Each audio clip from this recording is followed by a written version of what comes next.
well as the start of the new year. Today is January 1st, 2023. So that means we've got some great wrestling that's coming on our wake. However, I still will continue to review events coming from last month that I haven't got the chance to go through, such as the Dragon Gate final show, the Final Gate, DDT, Gambari Pro, and few others. I'm so excited for that. I still yet to review the latest GCW events, the Till Infinity and 56 Nights. But however, for this episode, I'm just going to review ChocoPro 282. I believe this is day two of the. I think this is day two of the or no, day three of course, the five show they're gonna have. I have to say there were some pretty good ones in this particular event, and of course we got the latest JCW, Jersey Championship Wrestling with the Battlebowl, which is a very complicated thing. I will explain it when we talk, and of course I'm going to review the much back from the December with Pro Wrestling Wave with Chiba WAVE Volume 3, which features several a tag team tournament second round, and of course we have the number one contendership for the Regina de Wave Championship. So that is something we still going to be doing. This took place back on December 18th, and I thought it was a pretty good show. But also we're going to have talk about the Stardom general elections. If you're unfamiliarized with that, that is of course where we have the fans vote for the most popular wrestler in Stardom. And of course, a couple of three news updates for all of you to find out what's been going on in the world of pro wrestling. So, let's get ready for another episode of the Elite Wrestle Zone.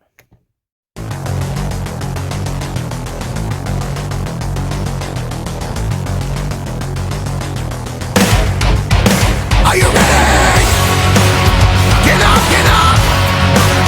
Get up, get up! Get up, get up! Get up, get up! Get up, get up! Get up, get up!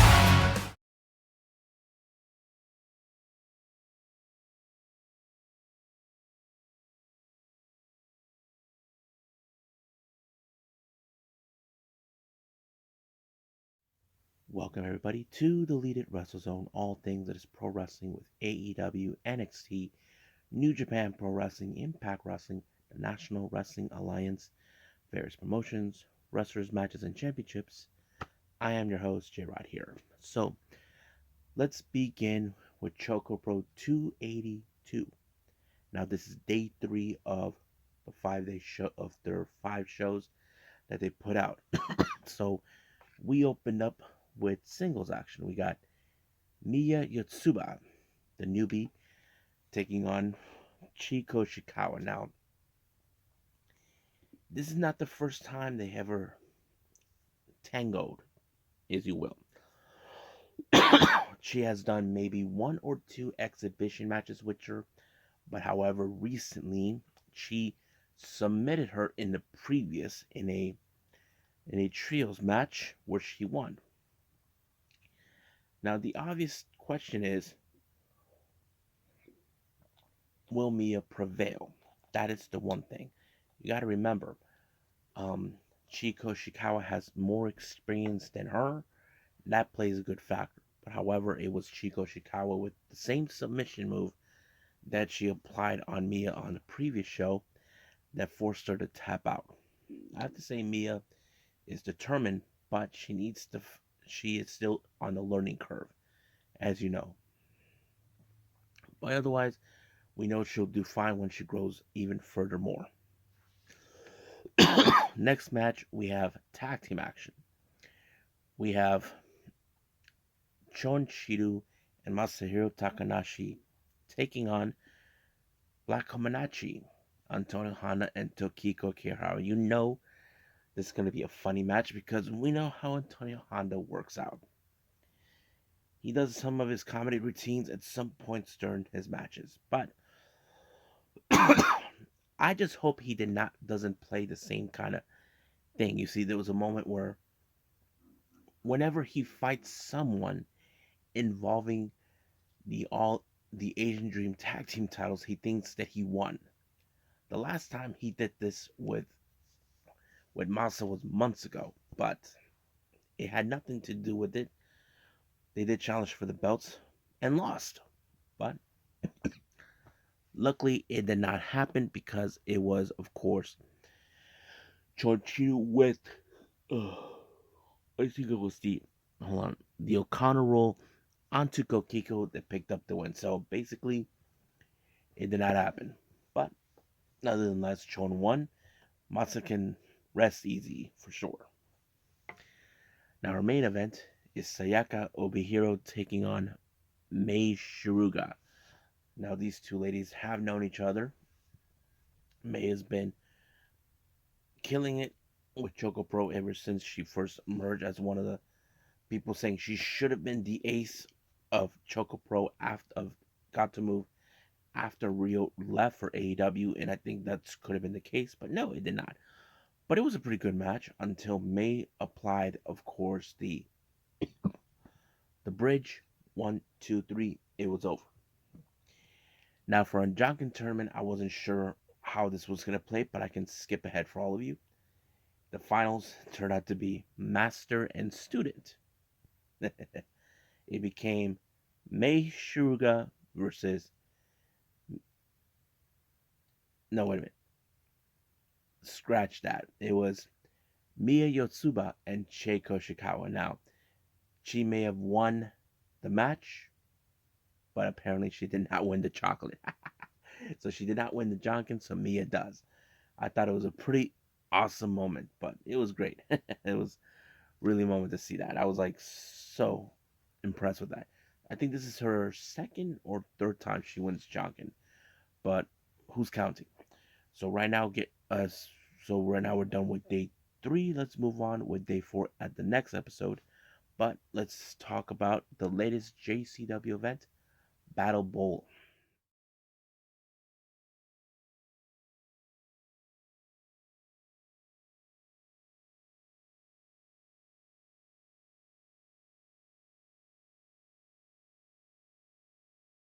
Okay, Jersey Championship Wrestling, or JCW, with their latest uh, event, the start of 2023, Battlebowl. Now, this is a very interesting concept. Now, I don't think I've ever seen this one before, but it was unique. There have been many entrants that they announced for this particular event. So, this is what happens: there'll be a series of tag teams, and there will be mixtures of different people. Now, we do have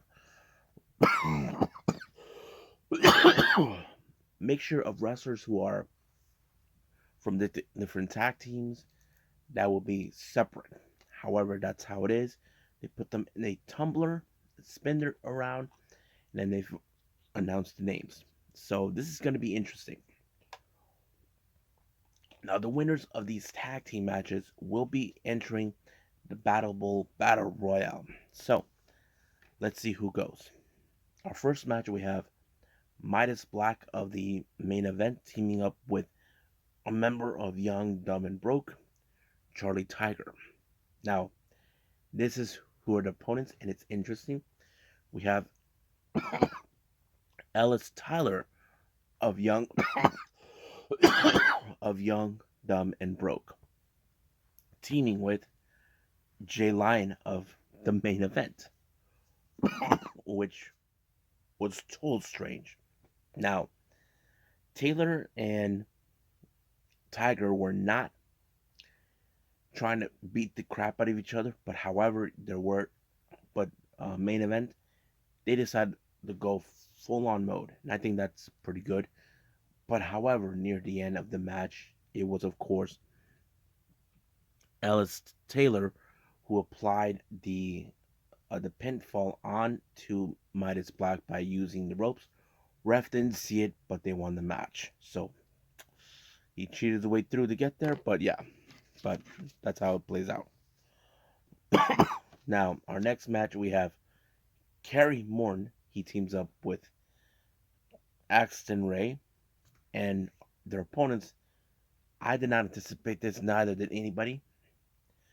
For some odd reason, the wrestling gods decided to keep them together.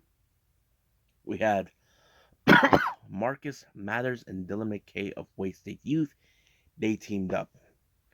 And of course, the advantage goes to, of course, Wayne State Youth because they are a strong, stable tag team. And it does play out pretty well. But it was the 450 splash by Marcus Mathers onto Axton Ray, won the match. Next up, we got Gabriel Sky and Austin Luke taking on Griffin McCoy and Alec Price. Now, Alec Price has been recently been killing it in JCW, GCW, but this is a much important event. He wants to make it to the top, so he was able to apply a tap onto Griffin McCoy. When the McCoy applied his finisher, he took the pinfall and boom, just like that, they win. So McCoy and Price. Now our next match, we have two behemoths they teamed up out of the blue. We're talking about Beastman and Sam Stackout taking on Yoya and Mago. Now Yoya was not pleased that he has to go out there and face two big men. That is the one thing you don't want to be around. So you probably can guess just like that Sam Stackhouse and Beastman won. Beastman pancaked Yoya, and it ended right there with him making the pinfall. Now, our next match, we have Sawyer Wreck teaming up with Azrael, taking on, who is it they take on? Billy Dixon and CPA. I thought this match was pretty solid, but it was, of course, the pedigree by Dixon to Azrael that allowed them to win the match. Next match, we have Jamie Lloyd and Rob Shit taking on One Call Manders and Bam Sullivan. I have to say this was a very tough match, but it was Manders with the lariat onto Rob Shit that allowed him to win the match. Then our final match that features this tag team, we have Billy Starks and Big Vin taking on Brogan Finley and Janai Kai. Now, this match was pretty amazing. I have to say, I didn't think that Starks and Big Vin were going to work together, but they did. It was, of course, Billy Starks with the Swanton Bomb onto who was it? Onto Finley to put him down, but it was, of course, Big Vin who picked up the win by pinning Finley. So that plays out. Now on to our last match, which was the Battlebowl Royale, and the Battlebowl Battle Royale. I have to say it was very crazy, but of course there was a moment when Vin decided to get rid of Starks, just like that, and it was very brutal. But it was Alex Price who somehow made it all the way to the end and won the match. So pretty good right there. So Alex Price is the winner of the Battle Bowl, and I don't know what his prize is going to be, but it's pretty interesting. So I do recommend you guys can see it. It's free on YouTube. Just go on the GCW page, and you'll see the whole thing. And I think that's pretty much it. So let's move on to our final review, which is Pro Wrestling Wave's Chiba WAVE Volume 2.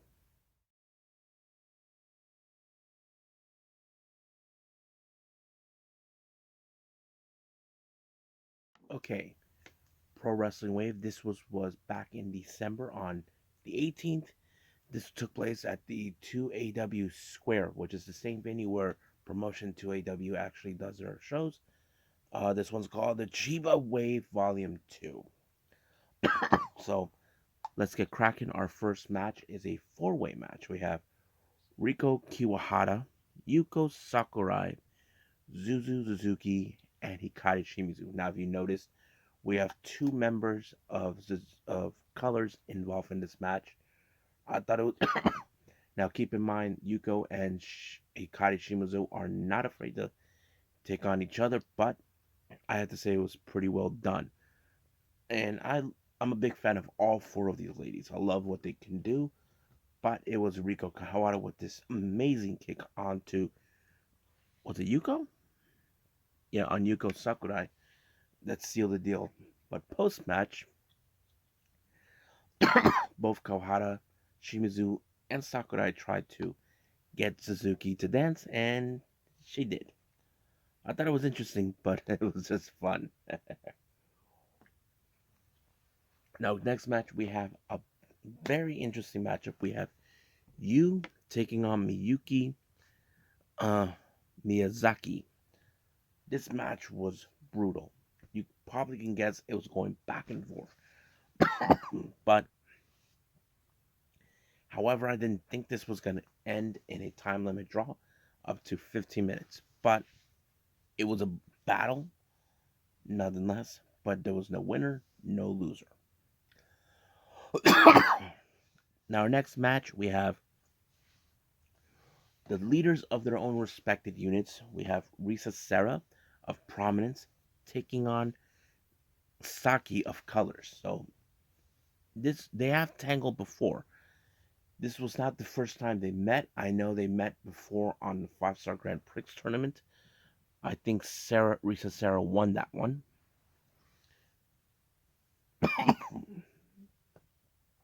But it was pretty good. And however, it was Saki who rolled up Risa Serra to pick up the win. And I thought it was clean and simple. But yeah, so Saki won this one. Now our next match, this is for the Wave Tag Team Title Tournament. This is the second round.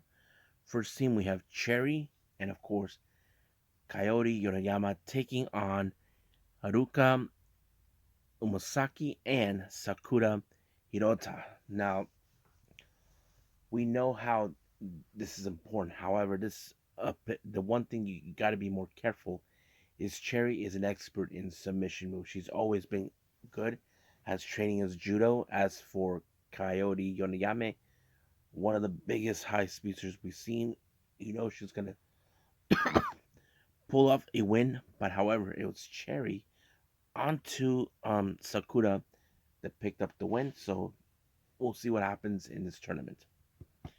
And finally, our number one contendership for the Regina de Wave title, which is in the hands of Hikaru Shida. We have Subasa Kotoguki taking on Kahuko.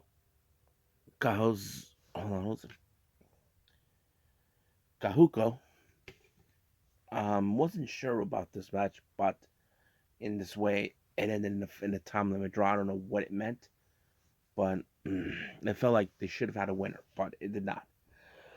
There's so I read this, but I think that was pretty much it. What took place in Pro Wrestling Wave. So let's talk about what the general elections from Stardom.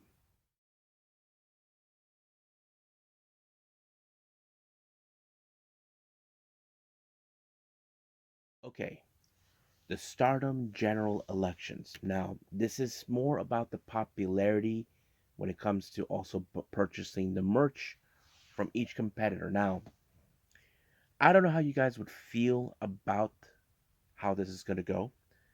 Who won? This is the top 10, the top 10 of them that were announced.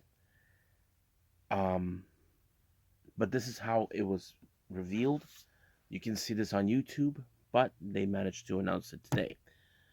However, I will explain certain ones that I feel like should be talked about. So we're going to go from 10 to 1. At number 10, we have Micah from DDM. Number 9, Supernova, Miyu Amasaki. Number 8, the icon of Stardom, Mayu Iwatani. At number 7, Saki Kashima. At number 6, Himeka. At number 5, Saya Kamitani. Yeah. Now, number 4, this one's interesting. Mina Shirakawa. Now, before I proceed further with the last three, Mina Shirakawa put on YouTube on her Twitter page saying that she did not anticipate that she was going to win because she was absent for the last 2 months. But she's happy that the fans voted. She's not taking this whole thing with number four like it's a bad thing, but she's glad that she was in it. I think her recognition began after the accident, and of course when and all this other stuff. But we'll see. We're all hoping that she will win the white belt. That is the one thing we want to see her win.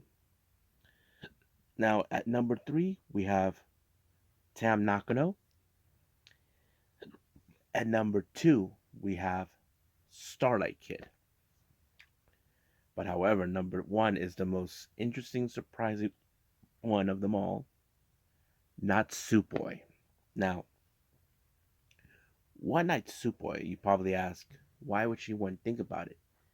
She told a fantastic story with Tam this entire year when they rekindled their feud, not to mention the cage match they were in, that straight up match in Corkin Hall that took place on, what was it? In July, I believe. But also that match where Boy betrayed DDM, not to mention winning the Goddesses tag titles. That is something, the reason I feel like one of the many reasons throughout the entire remaining of half of 2022 her popularity grew. I think she told a fantastic story about she feels that she can reach higher she couldn't have imagined since she was with DDM, and I think that tells the story. But we'll see how 2023 will be. So I'm looking forward to it. So I think that's pretty much it with the Stardom general election. Let's move on with our final thing, news updates.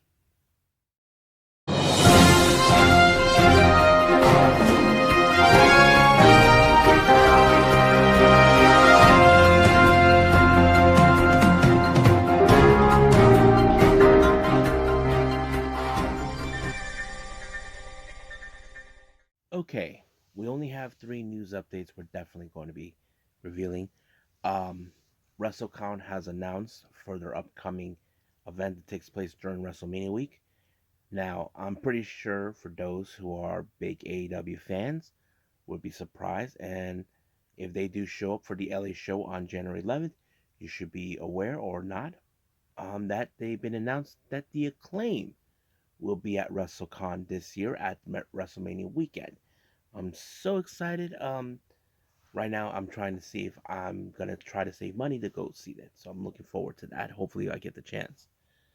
Now our second update here. Now this was originally supposed to happen last year. If you remember, Swerve Strickland has his own podcast called Swerve City Podcast. He was supposed to have Kenny Omega to make the podcast episode.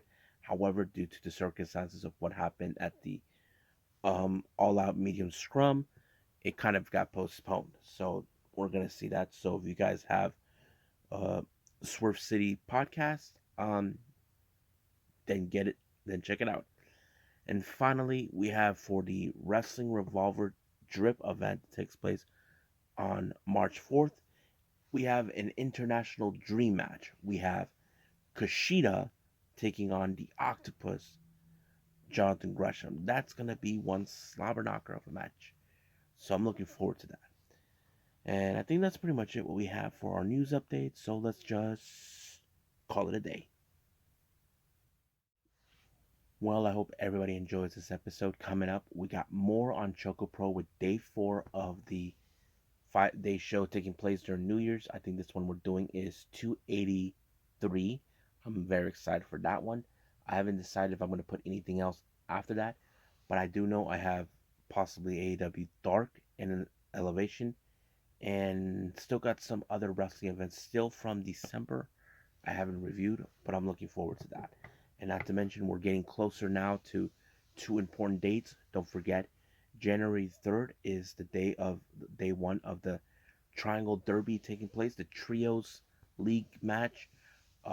Several matches have been announced. One interesting one is we're going to have Club Venus, consistent of Mina Shirakawa leading her unit, Zaya Brookside and Mariah May, taking on Lollipop, which is, of course, Mina's allies and friend, Waka Tsukiyama, Rina Amikura, and Yuko Sakurai. So this is going to be a much interesting match. I hope with Mina she treats them absolutely well, because I know that she had her issues towards um, Unagi. And then we have, of course, the match with Julia, with Tekla and Masakurai, taking on Rebel X Enemy, consistent of Mia Yuhiki, Mayuhiki, Ram Kaicho, and Michael Ozaki, and play more. And then we got Wrestle Kingdom on January 4th. I'm looking forward to that. Hope you guys do. So I think that's pretty much it. So, I'll see you guys on the next DWZ time, same DWZ channel. I must bid all of you adieu. So, goodbye. Mwah. And have a nice day.